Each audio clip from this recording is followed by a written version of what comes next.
Sebetulnya Gus, apa yang menyebabkan iman seseorang ini naik dan turun? Monggo Gus. Jadi al-imanu yazidu wa yanqus.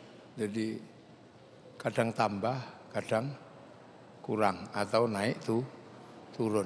Jadi nggak ada istilah iman itu habis, itu nggak ada.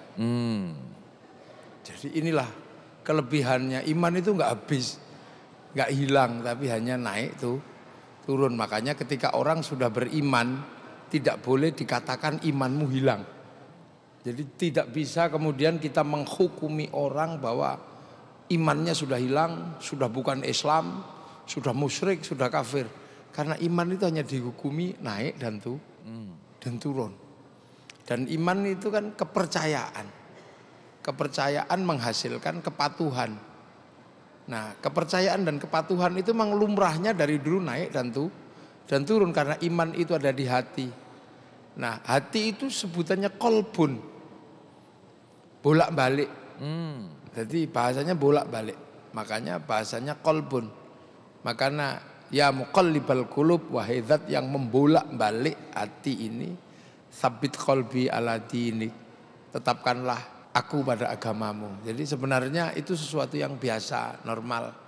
Karena iman itu masalah keyakinan dan kepercayaan. Jadi memang bahasanya adalah naik dan turun. Tapi dengan bahasa itu adalah satu kebahagiaan buat kita bahwa iman itu tidak hilang. Hanya disifati naik dan turun, tambah dan kurang. Maka tidak boleh mengatakan bahwa imanmu hilang. Imanmu tidak ada, kamu pencuri, imanmu hilang. Enggak bisa. Karena iman itu konsep paling dasar kepercayaan manusia kepada Allah. Mahwal iman. Itu iman itu luas. Ada pertama iman antu'mina billah, iman kepada Allah. Wa malaikatihi, dan malaikat Allah. Wa kutubihi, dan kitab Allah.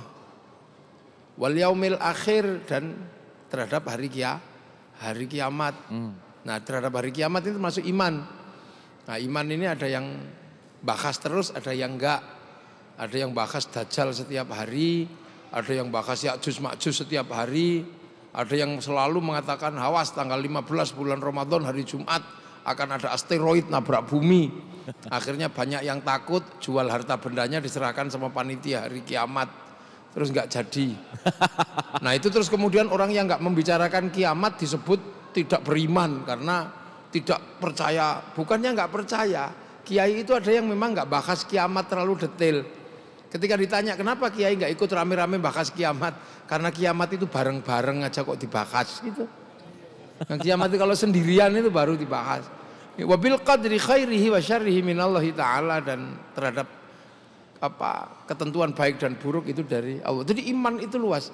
Mungkin di satu sisi terhadap Allah enggak turun, tapi terhadap yang lain naik turun, itu lumrah. Tapi enggak ada yang hilang. Jadi insya Allah manusia yang sudah beriman sampai kapanpun imannya tetap ada dan kembali kepada Allah membawa iman, dan itu jaminan keselamatan yang namanya husnul khotimah. Makanya bahasanya hanya naik dan turun, kurang dan tambah, tidak ada hilang. Wah, mantap. Terima kasih Gus. Dan tadi di antara iman-iman nggak ada kan beriman kepada sosial media, nggak ada ya Gus? Nggak ada. Nah, yang menarik gini Gus. Kalau kita beriman kepada Allah dan percaya dan yakin kepada Allah, sementara sekarang banyak orang yang curhat di sosial media Gus. Curhat nih, ya dikit-dikit curhat. Apakah ketika dia curhat membuka aib lagi, apakah dia itu lagi imannya turun? Gimana tuh Gus menanggapinya? Waduh, nggak bisa ya disebut iman turun dan naik gara-gara curhat di medsos gitu kan. Hanya karena memang medsos ini sehari ini sudah mewakili wajah manusia. Jadi wajah manusia itu terwakili sekarang paling banyak adalah medsos. Ya, itu sesuatu yang memang harus dilewati dalam proses kehidupan ini. Kalau dulu berkata itu lumrahnya adalah dengan kata-kata, maka ketika hari ini lumrahnya berkata-kata adalah dengan huruf dan kalimat yang ada di medsos, maka kedudukan kalimat dan huruf itu sama dengan kedudukan kata-kata. Dulu orang berjanji itu dengan tulisan-tulisan dengan materai. Sekarang lumrahnya orang berjanji bisa tuangkan di dalam kesepakatan foto. Maka foto itu kedudukannya sama dengan kedudukan materai. Maka ketika kemudian dulu orang nengok orang mandi di sungai itu berdosa. Tapi sekarang tidak perlu ke sungai, cukup lihat di medsos. Maka kebiasaan itu sama dosanya dengan ketika melihat di sungai. Dulu loh, jadi medsos ini sudah menjadi kebiasaan manusia. Makanya orang di medsos juga bisa dihukum. Artinya apa? Bahwa medsos ini sudah menjadi hukum. Maka kalau yang analog itu dosa, maka yang digital juga dosa. Jangan dikatakan yang analog ini dosa terus yang digital tidak dosa. Makanya ini sekarang, makanya dulu pernikahan itu harus ketemu. Sekarang lewat video call jadi. Jadi pasrah pernikahan saya terima, nikahnya dari orang tua lewat video call, lewat FaceTime bisa. Maka kemudian adat ini sudah menjadi hukum. Makanya ketika curhat di medsos, apakah ini juga mewakili curhatan kepada Tuhan? Ya hari ini manusia curhatnya kepada medsos. Kalau dulu orang Yahudi curhatnya di tembok ratapan, kan? Lah mungkin karena teknologi ini dulu yang buat oleh orang Yahudi, maka kemudian tempat curhat namanya window atau tembok, ya wall kan, tembok ratapan itu. Oke. Jadi teknologi ini kan dulu yang buat memang orang-orang Yahudi dengan pola pikir tentang apa, tentang tembok gitu ya. Maka kemudian nulis di wall atau nulis di ini. Nah itu sebenarnya adalah bagian dari tembok. Jadi meratap, tapi apakah kemudian itu terus tidak boleh karena itu Yahudi? Ya enggak begitu pemahamannya. Karena sistem itu bisa dipakai oleh siapapun dan semua orang punya haknya untuk pakai sesuai dengan kadar kebutuhannya masing-masing gitu ya. Oke, terima kasih Gus, terima kasih. Dan jadi ingat di dalam satu konteks ayat Al-Quran tuh ada kata-kata bahwa musuh manusia yang nyata itu adalah setan gitu Gus. Ya. Kita bicara setan nih. Ya. Dan menariknya ketika tadi berbicara iman yang turun, itu dalam tanda petik apakah ada kontribusi godaan setan. Jadi sebetulnya ketika setan menjadi musuh manusia itu seperti apa sih Gus penjelasannya? Ya orang nggak mandi, terus kemudian kurapan. Apakah ada korelasi antara kurap dan orang tidak mandi? Ya sangat mungkin ketika orang tidak mandi kurapen, karena orang tidak mandi punya potensi untuk kurapen. Nah seperti orang buruk punya potensi untuk didekati oleh setan. Makanya orang kalau buruk kena setan namanya kesetanan. Tapi kalau orang sudah baik kok kena setan, digoda setan, dari setannya menggoda. Nah membedakan itu bukan sesuatu yang mudah. Karena manusia juga bisa menjadi setan perilakunya. Kadang setan juga berperilaku seperti manusia, karena al-khonnas itu minal jinnati wanas. Nah membedakan kapan dia menjadi jin dan kapan menjadi manusia dalam perilaku itu nggak mudah. Tapi sebagai sebuah sosok bisa dibedakan, oh ini manusia, ini jin.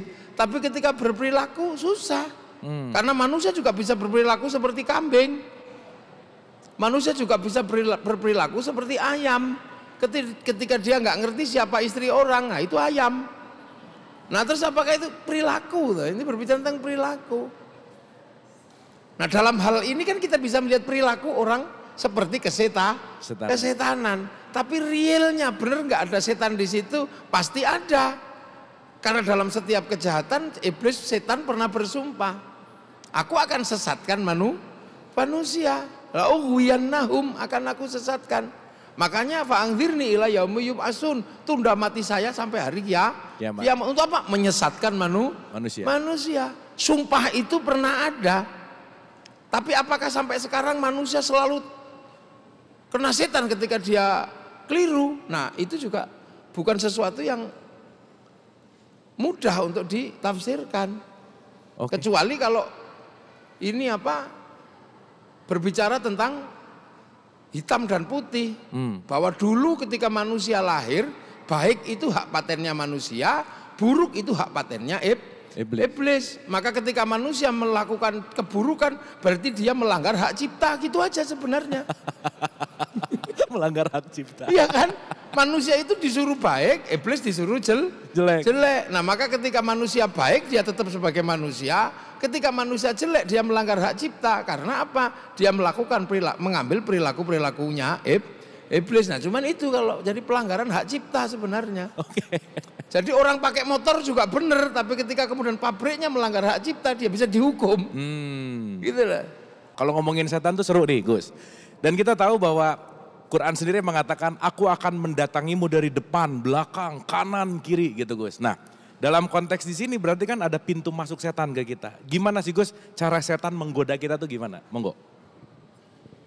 Nah kalau setan ini kan bisa masuk kemanapun. Karena setan itu makhluk ruhani. Nah manusia ini punya jasmani. Nah jasmani manusia bisa dimasuki setan. Itu bisa, itu kan. Tapi bahwa kemudian hari ini menjadi perdebatan, bagaimana cara masuknya setan ke dalam diri manusia. Jin dan setan ini masuk pertama dalam Al-Quran disebutkan. Cara masuknya menggunakan sistem al-khonnas, sistem pengintai. Nah, jadi mengintai gini. Nah untuk apa? Untuk bikin yuwaswisu fi sudur rinas, membuat keraguan. Itu yang tekstual. Nah ragu-ragu apa? Ragu-ragu pada aturan Allah. Ragu-ragu pada ketentuan Allah. Kemudian dia melakukan sesuatu yang dianggap sebagai sesuatu yang biasa. Tanpa lagi ada rasa takut bahwa itu tidak diizinkan oleh Allah. Itu yang pertama. Jadi masuk ke dalam diri manusia dalam konsep dasarnya setan adalah menggunakan sistem membuat ragu-ragu terhadap akhirat, ragu-ragu terhadap sehingga melakukan kejahatan. Cuman kan konteksnya sekarang orang kemudian mengidentifikasi setan masuk itu dengan model kesurupan. Kan gitu? Ya. Ya kan jadi setan masuk itu model kesurupan. Kalau model kesurupan itu model cloning sebenarnya. Jadi setan sedang mengkloning dirinya menggunakan manusia dan itu konsepnya bukan sesuatu yang dalam pengertian setan masuk ke dalam tubuh manusia. Kalau itu kan hanya persoalan kesurupan. Kalau kesurupan itu jadi gimana tuh Gus? Memang masuk. Masuk dan menduplikasi. Setan menduplikasi. Dan itu kan tidak kemudian berakhir kepada surga dan neraka gitu loh. Itu kan sifatnya hanya nempel terus ganggu, kelumrahan menjadi manusia diganti dengan kelumrahan yang lain. Tapi itu sifatnya tidak ekstrim. Sifatnya tidak kemudian menghilangkan akidah, enggak. Kalau itu ya lumrah lah. Kadang manusia yang kuat juga bisa mengganggu iblis, mengganggu setan gitu loh. Karena setan ini kan sebenarnya jin dan setan ini kan makhluk satu galaksi. Jadi jin, setan ini tetangga-tetangga kita aja. Kalau kita lebih kuat ya sananya lari, kalau sananya lebih kuat kita yang lari gitu aja. Jadi kita bisa ngeganggu setan ya? Bisa ganggu setan, bisa. Ya? Bisa, kita bisa saling ganggu. Wong itu makhluk satu galaksi kok. Yang disebut penguasa gunung ini beneran ada, tapi itu makhluk satu galaksi. Kekeliruannya kalau kita nganggap itu tuh Tuhan. Jadi banyak sekali penunggu-penunggu di sekitar kita banyak. Tapi itu makhluk satu galaksi ya bisa ajak kelahi bisa. Kalau kemudian kita lebih kuat maka bisa kita suruh, bisa. Kita suruh dan itu enggak ada urusannya dengan musyrik, dengan apa enggak. Seperti kita ngambil sapi dari tengah hutan kemudian kita suruh bajak sawah. Ya seperti kita ngambil monyet dari dalam hutan kita suruh manjat kelapa. Seperti kita ngambil harimau kita suruh berburu.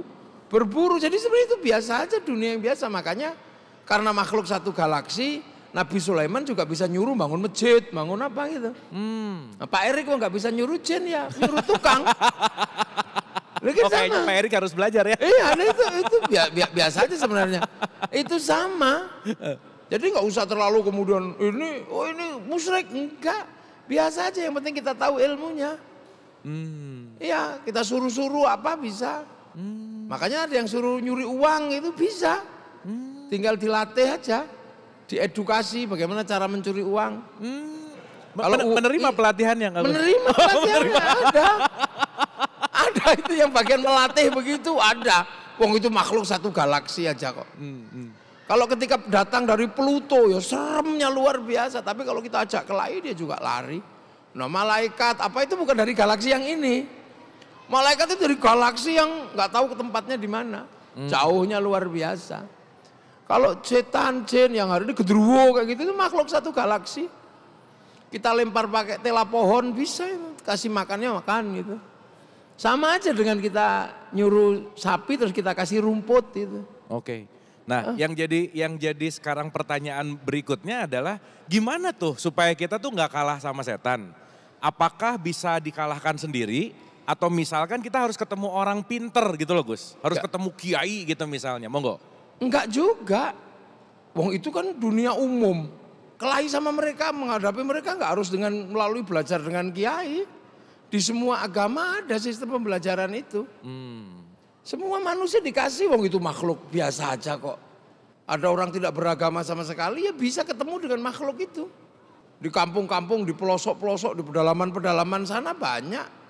Hidup satu galaksi kok. Saling mengganggu, saling iseng itu ya bisa aja. Iya. Nah tapi kemudian merepresentasi agama dalam pengertian gangguan dari mereka, ini kan tidak seperti kesurupan. Oke. Gitu loh, itu berbeda dengan ilmu tentang kesurupan, dengan ilmu tentang jin yang mengganggu manusia beda. Jadi tidak kemudian menampakkan, oh gitu bukan itu iseng seperti kita ketemu harimau, oh kita lari dia lari gitu sama. Beda konsepnya. Oke. Jadi sekarang kan dicampur-campur gitu. Ya. Jadi seolah-olah bahwa jin mengganggu manusia itu termasuk kesurupan. Enggak juga, manusia menyurupi mereka juga bisa. Iya. Loh iya, manusia dengan kualifikasi yang tertentu nyurupi mereka bisa. Oke. Ini ilmu baru nih Gus. Bisa. Tahu berak-berik kampungnya juga bisa. Tidak berarti kemudian manusia sangat hebat ketika bisa masuk sana. Sana juga kadang keliru masuk ke kampung kita. Oke. Waket tempilingi gitu suruh pulang lagi udah pulang sana. Oke. Nah kalau Gus Muwafiq menyembuhkan orang gitu misalkan gitu ya. Ada yang minta untuk disembuhkan gitu. Dan apa sih sebetulnya yang disembuhkan tuh apanya Gus? Dikeluarkan. Oh. Dikeluarkan aja dari tubuh manusia yang ditempati itu. Dia kan kadang di aliran-aliran darah di mana. Oke. Disuruh keluar aja. Nah cara nyuruh keluar, masukkan anasir bagus, anasir uluhiyah yang melalui mulut, minum atau makanan agar masuk ke aliran darah. Nah ketika aliran darah itu menyerap sesuatu yang baik, dia pergi. Oke. Makanya makanan-makanan yang didoakan itulah yang kemudian menyimpan doa untuk masuk ke dalam tubuh manusia. Nah sekarang orang bertanya, masa makanan bisa menyimpan doa? Ya jangankan makanan, kaset aja bisa nyimpen suara. Iya kan kaset itu nyimpen suara, handphone nyimpen gambar. Loh makanya dulu orang berdoa, Allahumma barik lana, berkahilah. Makanya kemudian makanannya berubah menjadi makanan barokah. Lah ketika makanan barokah jadi daging, dagingnya daging barokah. Kalau daging barokah itu enggak dibakar sama api neraka, makanya barik lana niku terusannya wakina ada benar karena doanya barokah, maka ketika dibawa pulang namanya berkat. Dapat berkat gitu ya. Dapat berkat. Nah itu kalau dimakan jadi darah, jadi daging, makhluk-makhluk dengan anasir buruk dia pergi. Oke. Iya kan? Kalau virus dimasuki dengan obat, cacing-cacing dimasuki dengan obat cacing. Nah anasir makhluk yang tidak nampak ya dimasuki dengan sesuatu yang bersifat uluhiyah. Oke. Saya mau tanya dulu audiens yang ada di sini, ada yang pernah merasakan galau? Boleh angkat tangannya? Wah banyak Gus nih. Kegalauan ini jadi trending topik nih Gus. Oke, gini Gus. Ada gak sih kaitan apa yang kita diskusikan tadi bahwa kita bisa digoda oleh setan? Ketika kita melakukan sesuatu yang digoda setan, akhirnya kita melakukan dosa. Akhirnya dari goda setan, dosa, akhirnya menjadi kegalauan. Ada gak sih kaitan antara setan, dosa, dan galau? Monggo Gus. Ya pasti ada. Karena basicnya manusia itu kan galau.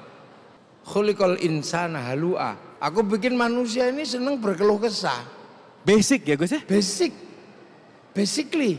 Manusia itu memang tukang keluh kesah. Nah terus hubungannya apa dengan setan? Setan masuk gitu. Keluh kesah itu menghasilkan keraguan.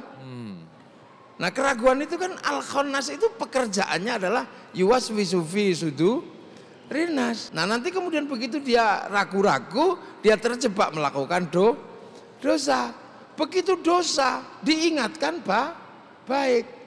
Tapi begitu diingatkan baik, al-khannas juga bisa bermain di situ. Wah kamu ini orang buruk, iya aku memang orang buruk. Akhirnya malah dia tidak pernah melakukan kebaikan karena selalu merasa diri terburuk. Kalau sudah terjebak di dalam al-khannas, kalau ini nekat aja. Dan al-khannas itu iseng kadang. Al-khannas itu gimana Gus?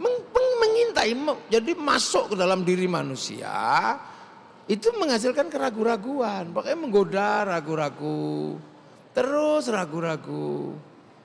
Itu. Nah orang nanti lama-lama juga akan ragu-ragu. Dari awal yang baik, belum tentu kemudian dia akan menghasilkan sesuatu yang terus baik. Ragu-ragu bener nggak amal ini diterima atau tidak, diterima atau tidak. Maka kemudian dia nyari yang pasti diterima, yang hanya ada di dalam Quran Sunnah. Ini pasti diterima.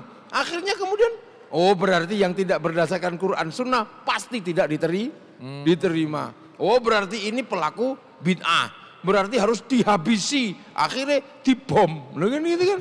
Bisa ke situ juga. Iya. Itu satu contoh. Iya. Kotor itu bisa membuat wudhu tidak sah. Sementara kotor itu tidak terlihat. Hati-hati dengan sesuatu yang najis, kamu bisa wudhumu tidak sah. Itu kalau di pondok menghasilkan orang wudhu 10 jam gak selesai. Nawa itu wudhu. Nawa itu. Ini gak selesai. Sholat juga sama, kamu yang khusyuk. Kalau kamu berpikir yang lain maka sholatmu tidak khusyuk. Sholat tidak khusyuk pasti tidak diterima. Terus tiba-tiba orang pengen khusyuk, menghilangkan pikiran selain Allah. Bagaimana menghilangkan pikiran selain Allah? Wong pada Allah aja belum pernah ketemu. Lah akhirnya usolli. Waduh masih mikir utang, gak jadi. Usolli, masih mikir anak, usolli. Itu ada di pondok itu, sholat sampai 10 jam, sampai 5 waktu nggak terjadi sholat, karena ragu-ragu usolli. Allah itu ada. Nah, jadi itu bisa pisau bermata dua, kadang hadirnya baik, buruk, gitu masuk. Oke. Gitu loh, makanya penampakan al-khannas itu macam-macam. Kalau kiai tiba-tiba didatangi oleh perempuan yang memang secara fisik, bentuknya sudah aneh gitu, langsung connect, ini paling juga orang jelek gitu kan. Udah malah berhenti. Tapi kalau yang datang rapi, bajunya bagus, jilbabnya bagus, lirik-lirik juga. Makanya nggak mungkin al-khannas itu mendatangkan yang aneh, yang jelek itu. Lebih baik datangkan yang bagus. Tapi dari yang bagus, lirik-lirik juga. Akhirnya nikah-nikah juga, rumah tangganya rusak-rusak juga. Ya kan? Jadi Pak Erik, hati-hati. Itu kalau yang datang ke Pak Erik langsung celananya segini, tatonya segini, mungkin langsung refleks. Itu enggak lah, enggak gitu . Tapi begitu yang datang itu cantik, rapi gitu. Lirik-lirik juga. Tapi kalau itu diambil juga, rumah tangga rusak juga. Nah itulah. Nah, itu jago itu. Oke. Makanya ada yang mengatakan itu mekanisme iblis itu ya begitu. Mekanisme iblis. Iblis engineering gitu. Sistem manajemen iblis. Oke Gus, ini menarik dah. Ini juga banyak pertanyaan tentang gini Gus. Apa sih yang membuat orang mudah galau? Kok sekarang tuh kayak yang rapuh gitu Gus. Dikit-dikit galau gitu. Monggo. Kenapa sekarang orang semakin mudah galau? Karena sekarang orang ini komunikasinya searah. Iya kan? Karena nggak punya teman. Karena hampir seluruh sistem sosial ini kan diambil alih oleh smartphone. Ya. Ini diambil alih ini semua. Jadi orang kemudian berhadapan dengan ini semua. Dia nggak punya teman, nggak berinteraksi. Jadi akhirnya orang tidak bisa kemudian komunikasi timbal balik. Dia merasa eksis kalau sudah berhadapan dengan handphone. Sementara smartphone nggak bisa ngapa-ngapain. Nggak bisa kasih saran, nggak bisa apa. Kecuali Google. Hai Google, gitu kan. Nah itu termasuk problem kekinian. Oke. Iya, kiai juga ngajar santri juga capek sekarang. Dihukum lari bisa mati. Karena dulu anak-anak dihukum lari nggak ada masalah. Karena sebelum mondok, kalau ngambil sesuatu dikejar yang punya, lari. Nah anak sekarang larinya di game. Nah kalau disuruh lari beneran, mati. Anak dulu mainan anak-anak dibully temannya, biasa. Makanya ketika kemudian di pesantren dibully, tahan. Anak sekarang nggak pernah dibully. Dibully handphone nggak pernah, di game juga nggak pernah. Maka kemudian ketika praktek dibully, ya dia bisa sakit hati. Itu mudah galau. Oke. Makanya berteman itu kan penting, manusia itu makhluk sosial. Kita juga kalau kembali ke Quran Gus, sering dengar juga bahwa obat galau itu adalah Quran. Nah mungkin bisa kasih penjelasan dan pencerahan kepada kita, surat apa sih di Quran atau apa yang harus dibaca ketika galau Gus, monggo. Oh ya macam-macam, tinggal galau kenapa. Kan gitu, kalau galau istri cerewet ya summum bukmun umyum faum lah. Ini penting banget nih kayaknya. Iya kan? Penting nih, iya benar-benar. Ya kan galau kenapa gitu kan. Kalau galau karena cinta ditolak, ya galau innahu min Sulaiman wa innahu bismillahirrahmanirrahim Allah ta'alu alayya wa'tuni muslimin. Kalau galaunya seorang pemburu, ya wa ma romaita id romaita walakinallaha roma. Kalau galaunya seorang tukang kelahi, ya idza batostum jabarin. Nah kalau galaunya orang tidak punya kerjaan, ya fatahu ya rozak. Kan semuanya ada. Tapi kalau kemudian galaunya akut, ya seluruh Quran. Iya kan obat gitu loh. Kita ini cuma dikasih tahu bahwa Quran itu obat. Pemilik obatnya siapa? Allah. Makanya bacalah Quran, urusan cara mengobatinya ya urusan Allah. Jadi Allah yang mengatakan kamu baca Quran itu sebagai obat. Kita cuma disuruh baca. Maka ketika kita baca ya sudah baca aja. Urusan yang mengobati itu seperti apa? Urusan Allah. Nah kita kadang terus kemudian mendikte pangeran tolong diobati. Akhirnya spesifik kan, ini obat ini. Kalau tukang pijat galaunya ya karena nggak laku-laku, nggak manjur pijatannya, ya obatnya ya awalam yarul insanu ana khalaqnahu min nutfatin fa idza huwa khasimun mubin. Wa daraba lana mathalan wa nasiya khalqahu qala may yakhliqu ma yaramim qul yuhyil ladzi ansha'aha awwala marrah wa bikulli khalqin alim. Lu kan gitu. Banyak ya Gus ya? Banyak. Karena sifatnya Al-Quran itu adalah dijaga oleh Allah. Inna nahnu nazzalna dzikra wa inna lahu lahafizun. Makanya kalau kita kemudian tahu bahwa Quran itu dijaga oleh Allah, maka kita biar dijaga oleh Allah, mari ikut menjaga Al-Quran. Nah ada yang kuat menjaga 30 juz, bagus. Ada yang kuatnya cuma menjaga Yasin tok, ya Yasinan. Ada yang kuatnya cuma jaga kulhu, rajin tahlilan. Ibu-ibu di Jawa kuatnya cuma jaga nun. Ya kalau dipanggil suaminya jawabannya nun. Itu aja. Itu kan cara agar seluruh orang di Indonesia oleh orang-orang tua kita semuanya biar ikut menjaga Al-Quran. Okay. Nah kalau ikut menjaga Al-Quran pasti dijaga oleh Allah. Cuman kemampuan ikut jaganya itu. Lah makanya rumah karena nggak bisa baca Quran ditulisi Al-Quran. Oke. Anak kecil karena nggak bisa baca Quran biar dijaga Allah, tulisi Al-Quran dibikinkan kalung. Lu itu aja sebenarnya. Nah itu menarik Gus yang terakhir bahwa sekarang Quran itu kan sebagai syifa. Ada yang dijadikan kalung, ada yang mungkin bahkan dipraktekkan dimasukin ke air, diminum, ada yang disimpan di dompet dan seterusnya. Itu tuh gimana sih Gus sebetulnya Quran-Quran yang menjadi syifa itu gimana? Monggo. Istilahnya jaminan dari Allah. Itu syifa'ul linnas, obat buat manusia. Nah manusia itu khusnudzon gitu loh. Berkhusnudzon, berprasangka baik kepada Allah. Inilah seolah-olah ayat ini bisa dipakai ini. Sekuat mana kita berkhusnudzon, disitulah.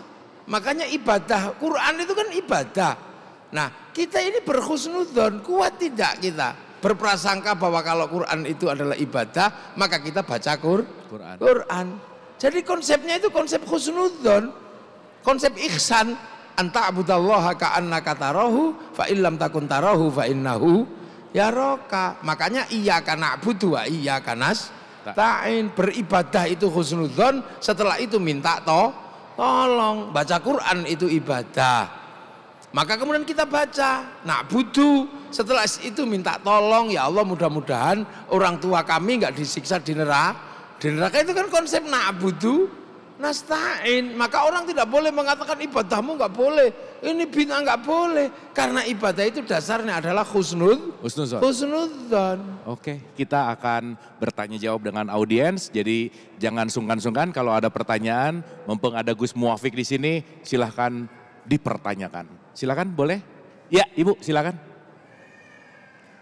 Bismillahirrahmanirrahim. Assalamualaikum warahmatullahi wabarakatuh. Waalaikumsalam warahmatullahi wabarakatuh. Nama saya Ibu Rania. Saya mau bertanya Pak Kiai, bagaimana caranya menghadapi anak-anak zaman sekarang? Kalau disuruh itu sekarang banyak jawabannya. Terutama apalagi kadang-kadang disuruh ibadah pun susah. Itu saja Pak Kiai. Wassalamualaikum warahmatullahi wabarakatuh. Wah, terima kasih Bu. Ini kayaknya pertanyaan banyak ibu-ibu di sini gitu ya. Gimana nyuruh anaknya, sekarang anaknya banyak nggak mau dengar, Gus. Monggo. Ya, harus begitu. Harus nggak mau dengar maksudnya? Loh ya begitu. Orang tua itu madrasah pertama, madrasatul ula. Madrasah pertama buat anak sebelum dia keluar itu orang tua. Maka orang tua harus siap menjadi partner agar anak ketika di luar rumah itu survive. Jadi jangan pernah mengeluh ketika punya anak cerewet. Karena di luar rumah butuh kecerewetan 1000 cerewet. Kalau tidak dilatih di dalam rumah tangga, begitu di luar dia kalah sama teman-temannya. Gitu. Anak ini butuh dilatih, butuh sparring partner. Sparring partner tanpa melukai dan tanpa menyakiti, tanpa terlukai, itu ya orang tua.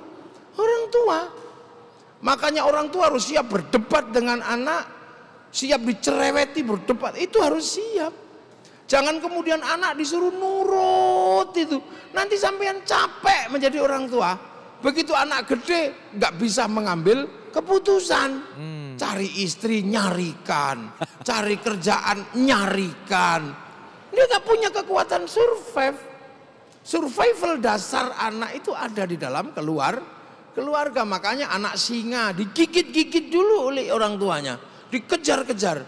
Begitu dia ketemu dengan orang tuanya gak siap, digigit mati. Daripada mati digigit lawannya, mending digigit di dalam keluarga. Ini kan orang tua sparring partner. Kalau tidak sanggup, suruh kiai mendidik untuk diajarkan bagaimana dia langsung berhadapan dengan teman-teman santri yang lain untuk survival di situ.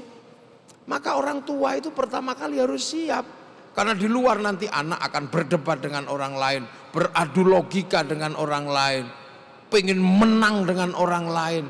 Maka kemudian latihan pertama adalah dengan orang tua. Kalau orang tuanya nggak siap menghadapi itu, pondokkan. Berhadapan dengan realitas yang langsung, berhadapan dengan kehidupan asli. Anak keluar, sistem sosialnya terbentuk, dia imun. Tapi kalau orang tua nggak siap, ya imunitasnya nggak ada. Dia menjadi anak-anak yang lemah, anak-anak yang lemes, penurut. Orang tua seneng, tapi besok di usia dia harus memilih. Anak inilah yang paling merepotkan orang tuanya. Itu. Okay. Maka berbahagia kalau punya anak cerewet itu. Tapi penjenengan nggak boleh kalah cerewet, harus lebih cerewet lagi. Wong itu sparring partner pertama anak itu sebelum keluar adalah keluarga. Jangan pernah grogi. Makanya ibu harus pinter, ibu harus sekolah, harus terdidik logikanya, harus bahagia. Biar apa? Menghadapi sparring partner anaknya. Makanya bapak-bapak harus pinter membahagiakan istri agar mereka kuat secara batin, kuat secara fisik. Untuk apa? Menjadi sparring partner buat anak-anaknya, biar nanti begitu gede punya kemampuan memilih, bersikap, tidak lagi merepotkan orang tua. Lahir sudah merepotkan. Bapak-bapak ini penting nih buat bapak-bapak. Makanya nisaukum harsul lakum, perempuanmu itu sawahmu. Untuk menanam generasi berikutnya tergantung sawah. Makanya sawah harus bagus, pemilik sawah harus tahu. Sawah tidak boleh terlalu banyak kotoran, nanti tanamannya buruk. Maka sawah ketika sudah mulai ibu-ibu mulai berjerawat, bapak-bapak harus memberikan skincare. Itu penting. Harus kasih baju yang bagus. Sawah tidak boleh kurang air dan kurang pupuk. Kalau sawah kurang air, kurang pupuk, tanamannya jelek. Maka bapak-bapak harus tahu bahwa perempuannya tidak boleh kering dan kurang air. Pupuknya harus banyak, maka perempuan harus selalu pegang uang. Nah itu. Oke, terima kasih Gus, Ya. luar biasa. Jadi berbahagia Bu, punya anak cerewet berarti bagus Gus ya. Iya, Mantap, semangat. Oke, ada pertanyaan berikutnya silakan. Ya. Assalamualaikum warahmatullahi wabarakatuh. Waalaikumsalam. Saya Lutfi. Gus, izin bertanya. Saya sekarang sedang ada di fase mencari jati diri Gus. Nah, mohon tipsnya bagaimana saya bisa mengetahui apa yang saya lakukan dan apa yang saya pilih itu benar, tepat gitu Gus. Satu sisi saya tuh galau, saya bisa nggak sih diterima di lingkungan pertemanan, di lingkungan pekerjaan saya gitu Gus. Terima kasih. Waalaikumsalam warahmatullahi wabarakatuh. Terima kasih. Bagus banget pertanyaannya. Jadi teringat dengan statement man arafah nafsah faqad arafah robah Gus. Siapa mengenal dirinya, mengenal Tuhannya. Dan tadi pertanyaan berkaitan dengan pencarian jati diri gitu. Nah, indikator mencari jati diri yang udah tepat itu seperti apa gitu. Monggo Gus. Jadi fasenya berubah-ubah. Jati diri itu fasenya berubah-ubah. Kalau anak-anak jati dirinya yang penting bisa main, udah. Dia merasa eksis kalau sudah bisa bermain. Kalau jati dirinya anak remaja, ya dia merasa bangga, merasa jati dirinya ketemu kalau punya pacar paling cantik dari satu lingkungan. Nah kalau kemudian orang yang sudah berumah tangga, jati dirinya adalah seorang bapak. Bagaimana dia bisa menghidupi, bisa apa. Setelah itu geser. Jati diri apa? Merasa kemudian harus menyiapkan bekal kembali kepada Allah. Nah saat itu, makanya kalau di dalam tradisi di Jawa, itu ada tembang. Tembang pertama namanya Mas Kumambang kelahiran. Ya kan, setelah itu si Mijil lahir. Jati dirinya kelahiran. Habis itu si Kinanti. Jadi anak-anak yang harus disangoni kanti agomo, kanti akhlak. Setelah itu Sinom jadi anak muda. Habis itu Asmorondono. Jadi manusia itu fasenya berubah-ubah. Oke. Jadi jati diri itu tidak statis. Kalau sejatinya diri yang sesungguhnya ya innalillahi wa inna ilaihi rojiun itu sejatinya gitu kan. Tapi sebelum rojiun itu ya macam-macam fasenya. Kan gitu. Ada fase bagaimana dia berbuah, maka dia pengen berbuah yang paling baik. Khairun nas anfa'uhum linnas. Bagaimana manusia itu yang terbaik bermanfaat buat orang. Nah kalau sudah setelah itu ya bagaimana tenang menghadapi menuju terakhir. Ya ayyatuhan nafsul mutmainnah. Nah itu fasenya kan beda. Anak kecil suruh mikir nafsul mutmainnah ya bubar. Nggak jadi. Jadi dia tidak stabil, dia tidak berhenti di satu tempat kemudian terus itu enggak. Kalau yang terus itu statis jati dirinya batu, itu statis. Terus itu jati dirinya yaitu batu. Kambing mungkin. Manusia enggak fase ini. Dinamis fase, ya? Dinamisnya luar biasa. Kadang jati dirinya kembali ke jati diri anak. Ketika kapan? Ketika ketemu istri tiba-tiba kolokan, gitu kan anak. Tiba-tiba dikit aja tersinggung, dikit apa ini, tiba-tiba lo ya kan. Lo makanya ketika datang manusia itu dengan sangat lemah. Dofan, apes itu lemah. Oke. Setelah itu kuat, setelah itu lemes lagi. Nah ya begitu. Nah itu jadi diri manusia. Jadi diri yang paling utama adalah ketika kembali ke sana dengan nafsul mutmainnah, hidup bersama jalan ketenangan. Karena apa? Berada di jalan Allah Subhanahu wa ta'ala. Itu intinya, tapi proses hidupnya Nah untuk menuju ke sana gampang. Kan gampang. Syahadat ya sudah kan, syahadat. Sholat ya sudah, zakat sudah, puasa ya sudah, haji ya sudah. Kalau itu sudah, ya sudah. Gak usah mikir seperti orang bersemedi itu harus tenang, itu enggak. Sholat yang penting udah dijalankan, ya sudah. Zuhur 4, kalau capek ya diringkas karena perjalanan. Dirangkep, kalau masih kurang ringkes ya diringkes lagi, namanya qosor. Gitu. Yang tidak boleh diringkes cuma syahadat. Zakat kalau punya, kalau nggak punya dizakati. Enak kan? Puasa ya kalau kuat, kalau nggak kuat ya famangkana minkum maridhon au ala safarin. Haji kalau mampu, kalau enggak ya nggak apa-apa. Wong manis tato'a ilaihi sabila. Yang tidak boleh hilang itu apa? Asyhadu an la ilaha illallah wa asyhadu anna muhammadar rasulullah. Itu.